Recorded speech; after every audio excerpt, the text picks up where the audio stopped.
एक माँ की ममता। राहुल गाड़ी चला रहा था और पिछली सीट पर माँ बैठी थी। बगल में एक बैग रखा था जिसमें माँ के कपड़े थे। माँ लगातार राहुल की ओर आस भरी नजर से देख रही थी कि शायद राहुल पीछे मुड़कर माँ से कहेगा, माँ तुम वृद्ध आश्रम नहीं जाओगी, हम वापस घर चलते हैं।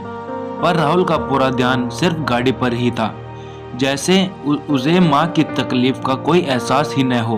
तभी माँ को अतीत की कुछ यादें आने लगी, मानो कल की ही बात हो, जब नन्हे राहुल ने अपने नन्हे नन्हे कदमों से चलना शुरू किया था। जैसे ही राहुल ने अपना पहला कदम बढ़ाया था, माँ खुशी से उछल पड़ी थी। यह सब सोचते सोचते माँ के होठों पर हल्की सी मुस्कान फैल गई। शायद वो अपने आंचल में अतीत के कुछ लम्हों को समेट लेना चाहती थी। तभी उसके कानों में राहुल की आवाज आई, माँ वृद्धाश्रम आ गया है। यह सुनते ही माँ जैसे ही एक झटके के अंदर हिल गई, मानो उसके आंचल के वो सारे लम्हे एक ही पल में जमीन पर आ गिरे हों। राहुल ने माँ का बैग उठाया और आश्रम की तरफ चल दिया। माँ अंदर पहुंचकर राहुल ने सभी फॉर्मेलिटीज पूरी की और माँ के पास आकर जैसे ही उनके पैर छूने के लिए झुका, माँ ने अपना हाथ तुरंत ही उसके सर पर रख दिया, जबकि हजारों सवालों के बवंडर उसके मन में उठ रहे थे। आंखों में आंसुओं का सैलाब उमड़ रहा था, कलेजा मुंह में आ गया रहा था, मन अति जिक्र कर रहा था। पर माँ का दिल ही मन ही रहा कि उनका बेटा गलत हो सकता है। वो तो यही कर रहा था कि मेरा बेटा, वो मुझे बहुत प्यार करता है, वो मेरी बहुत परवाह करता है, जरूर उसे कोई मजबूरी होगी, नहीं तो वो मुझे ऐसे अकेला नहीं छोड़ता।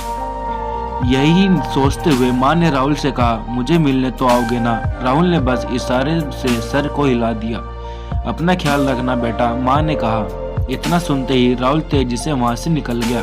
शायद थोड़ी देर के लिए उसे संवेदनाएं जाग उठी थी। राहुल को जाता देख माँ सोच रही थी, क्या मैं राहुल को मरने से पहले दोबारा देख पाऊंगी। तभी माँ के कानों में एक मधुर सी आवाज आई, माँ जी अंदर चलिए, मैं विशाल यह का केयर टेकर हूँ, आपको यहाँ कोई तकलीफ नहीं होगी, आज से यह आपका भी घर है। शायद वो माँ भी कुछ तकलीफ दूर करने की कोशिश कर रहा था, पर माँ अब तक यह समझ चुकी थी कि जिस पीड़ा से वो गुजर रही है, उसका अंत उसके जीवन के साथ ही होगा। धीरे धीरे समय बदलने लगा। माँ को आश्रम में साल भर होने वाला था, पर न तो राहुल कभी उससे मिलने आया और न ही कोई और। माँ पूरी तरह से टूट चुकी थी, वो काफी कमजोर और बीमार रहने लगी थी। तभी कुछ लोग बातें कर रहे थे, जिसमें उनको राहुल का नाम सुनाई दिया। नाम सुनते ही वो विचलित हो गई। उन्होंने तुरंत विशाल को बुलाया और पूछा, विशाल राहुल ठीक तो है?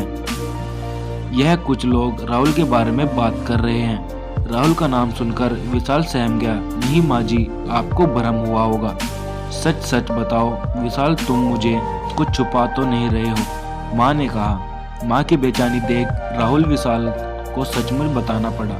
माँ जी, वो राहुल का एक्सीडेंट हो गया है, पर वो ठीक है, बस बेहोश है, डॉक्टर ने कहा है जल्दी होश आ जाएगा। इतना सुनते ही माँ लड़खड़ाते कदमों से मंदिर की ओर चल दी। सुबह से शाम हो चुकी थी और माँ भगवान के सामने समाधि लगाए एक हाथ से माला लिए जाप कर रही थी। तभी विशाल आया और बोला, माँ जी शाम हो गई है, आपने सुबह से पानी भी नहीं पिया है, ऐसे तो आपकी तबीयत खराब हो जाएगी, कुछ खा लीजिए।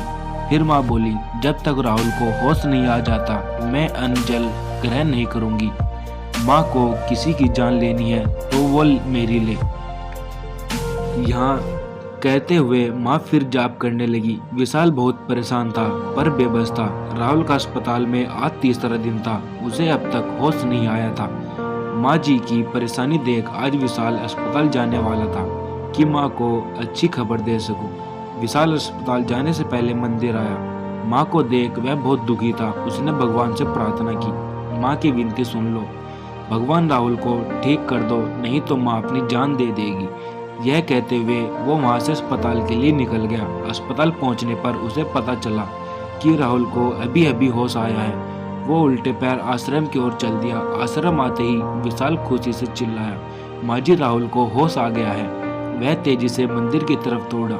आश्रम के बालिकी लोग उसे पीछे चल दिए। मंदिर आकर विशाल फिर से चिल्लाया, माँ जी राहुल को होश आ गया है।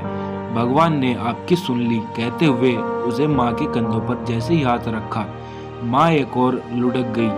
माँ इस दुनिया से जा चुकी थी। सच में भगवान ने माँ की सुन ली थी। सुनते भी क्यों ना, आखिर माँ की जिद के आगे तो